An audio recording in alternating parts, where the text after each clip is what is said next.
Hi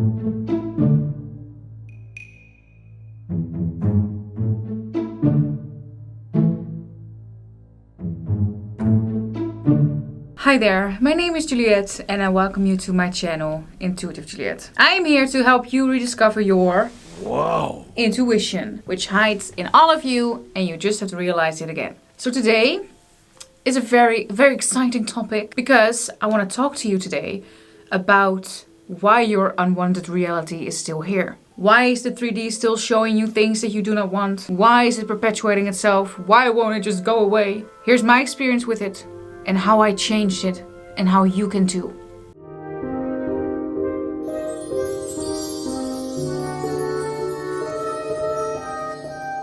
Not easy to understand. It's easy to understand this, but it's not easy to grasp this, or maybe some people might not want to hear this, but your unwanted reality is still here for a reason.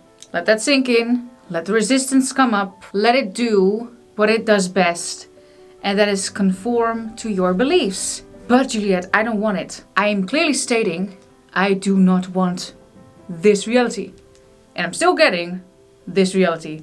Then what's up with that? If my subconscious knows everything, if my subconscious knows what I want and what I don't, which you have said in your video, forget scripting, you don't need to get specific, forget scripting, you don't need to get specific to get what you want.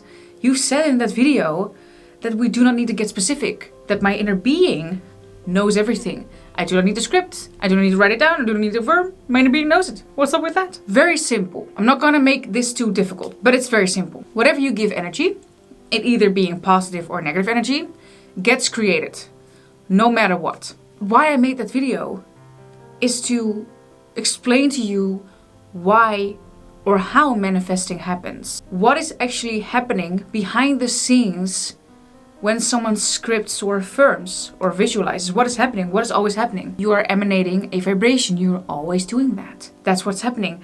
That is what tunes your frequency to the reality that is already created for you. You do not need to manifest. You don't need to attract anything to you. Even if we like to use that terminology, you're not attracting, you're not manifesting. You're simply just allowing it into your experience. You're moving to it and you shift. But there's not actually any movement happening. That is the big illusion that this reality, the physical 3D, creates for us. It creates an experience of time going by. And we have all agreed upon something called time to believe in that, even if we did so unconsciously or unknowingly. From birth, we learn that there are days and months and years and that there's something called time. So we are experiencing this linear thing, but everything is already created. So you're not really manifesting it, attracting it into your experience. You're simply just, bloop, you're there. Shifting is not like, I need to shift. It's like the laundry machine. It's not like the, I don't know the word anymore. Washing machine. It's not like the washing machine like, why did I do that gesture? It's not like the washing machine that it reaches its climax. Ew. Climax time. Ew. And then it shifts into a beautiful washing machine. It's not like that.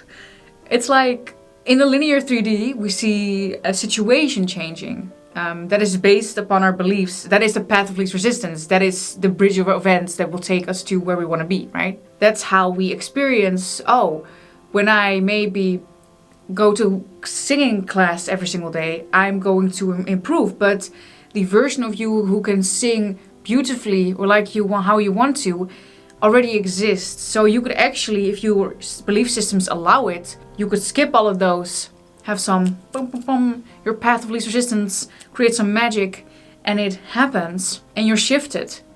Because that reality already exists. Because this moment is all there ever is. There is no such thing as improving actually of something that is already perfect. We just kind of have to relearn it. But you're asking like, why am I still then, if it's me, if it's just me that is continuously reaffirming a self-identity or a personality that we do not want to be or that I do not want to be, then why am I doing that if I clearly do not want to? Just know this. Everything that happens in life has some form of relevance to you. It is relevant to you or it wouldn't be happening.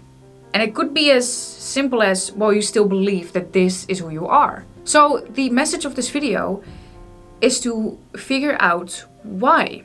Figure out why. Ask yourself, why do I believe this about myself? From a perspective of not the one who's believing it. From a perspective of someone who can step outside of that and look at your person, the avatar, the human that you are, as an avatar. As a temporary being that they're just joining the ride on, right? If your reality is still showing you something that you do not want, it's not here to test you, but it might be because you are getting the wrong energy from it. This is a very powerful thing that Bashar has taught me, is that everything that happens, we assign meaning to it. So it either being positive energy or negative energy. Neither one of those is good or bad.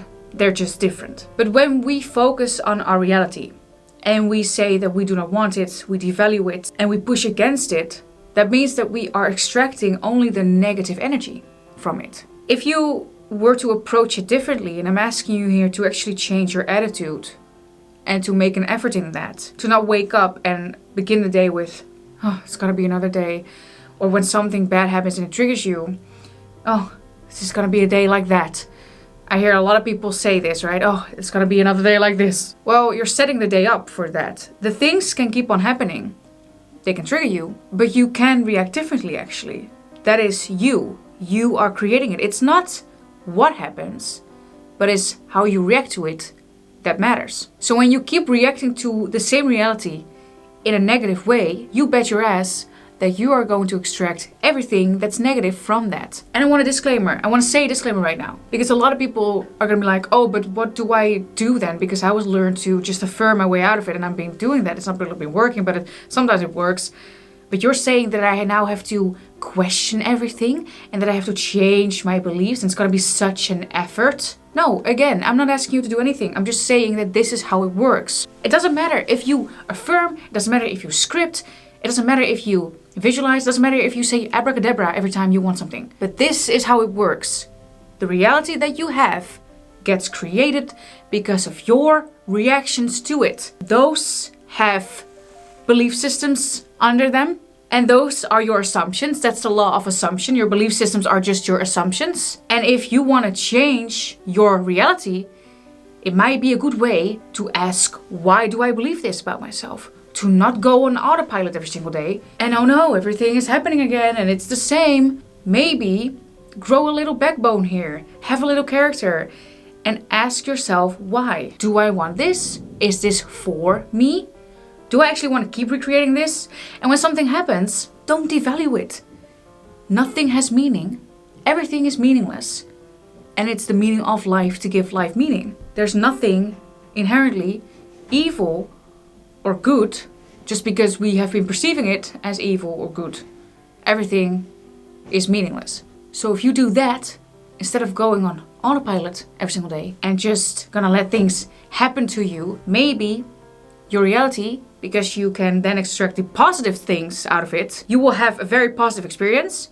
You remain in a positive state. This is like literally just reciting Bashar. So if you don't want to listen to me, go listen to him. You're going to remain in a positive state. And then no matter what happens, you're still going to remain positive. And maybe get the labels or take the labels away of, oh, I need to manifest money. I need to have this outcome or else I won't be happy. Because that's what we do. We put outcomes on situations that we do not know the outcome of. And then we expect that to happen. But then we're more focused on what doesn't happen, which will only then let the thing be created that we don't want. And it's kind of this cycle that we're stuck in. And then we ask ourselves why, because we're so focused on the things that happen and we're never focused on how we react to it. But it's how we react to it, that's actually what matters and not what happens. And that's your power to assign meaning or not to anything that happens in your life. These are all of the props that you are given. You don't have to do anything with these props. With your toxic friend, if they are toxic, but you can remain in a positive state, and that I don't mean to push against every negative feeling. I just mean to say, well, this is happening and I don't like it, but you know, I'm still me. I have a backbone now and I can say, yo, maybe just shut the fuck up, because I don't like when you do that. That's what I'm saying. It's about approaching this in a fun way and not in a way of I have to get this outcome or else I have to change my reality or else. That's the wrong way to go about it, because it will only create more disappointment, a lack of belief in you and your intuition, in who you are. And it makes life feel like such a chore. And I'm the expert of making your life feel like it's a chore. If you want to feel that, come to me, I can help you. How to take everything personally, I can help you with that. How to wake up every single day with a heart full of hatred and misery. How you can hate every single person in your life. Like, I did all that. I'm the expert at it. So I'm also kind of the expert at how to not do that. How life actually feels when you just say to yourself, today I'm going to go differently about this and take a different route. I'm going to actually make an effort to affirm, to script, or to think different thoughts, or to meditate and do everything that I can to feel as if I am the person that creates this reality or just moves to the reality that I do want. And it might be more of a fun experience for you than to expect this reality that you want, but still live in the expectation of it, but the expectation of it that it's not going to happen. If I have ever heard of a more non-fulfilling life, then that's it. And I mean, I haven't heard of any. It's the most unfulfilling life there ever existed. And I've lived it for most of my life. So I'm telling you, do not make the same mistake as me and go about it in that way. And still, don't disregard any technique. Don't think any of, if you don't believe me, then don't believe me. Just do what feels right for you. Do what feels like the path of least resistance. Go that way and your reality might just change and it becomes fun and unexpected, because that's what life is truly about. And it's not about, I expect this and then I get it. That's not what it's about at all. But if you want that, it's up to you. You know, that's what I'm saying.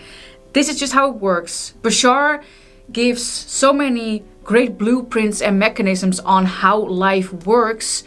And he says too that it's not just like we're telling this beautiful story for you and, well, you can just try it out a little bit. He says that it's literally mechanically how everything works. So it's just a blueprint. It's like the manual of a car or a new appliance that you're going to use. You use it and it works. That's how simple it is, and that's how simple it could be. So this is how you can change your reality if you've been living in your unwanted one for too long. Thank you so much for watching. I post every Monday.